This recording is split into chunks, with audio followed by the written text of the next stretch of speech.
This is part 7 in that Jesus didn't teach once saved, always saved. Jesus said count the cost in Luke 14, all the way to the end.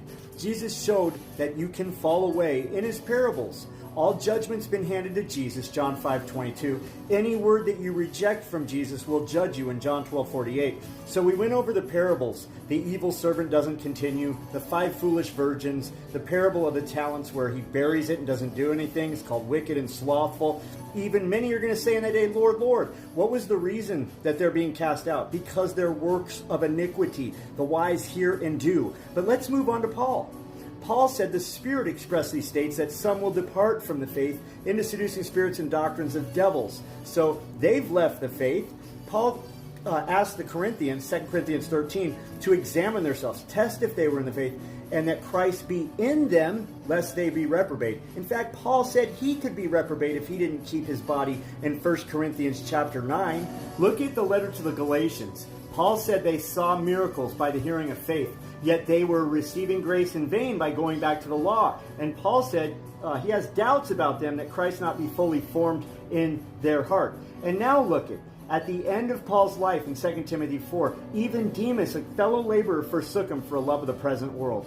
And it's super convenient to be able to say that the writings of James or the writings of Peter are not written to you, because Paul said that everyone will be judged by Jesus Christ according to his gospel.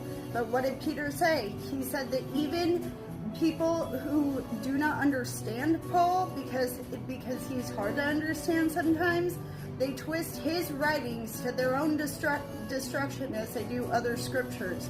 And it even says that you are being warned of this now, so that you can take heed. Do not fall from your steadfastness, being led away by the error of the wicked.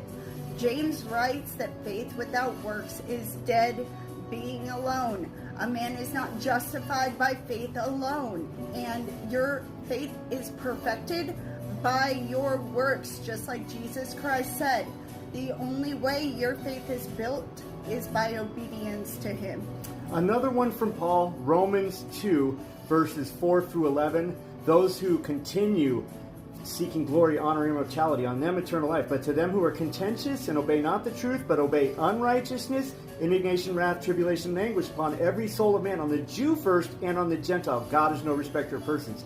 Now go to Romans 11:22, and you see another place where Paul said that if you don't continue, you also shall be cut off.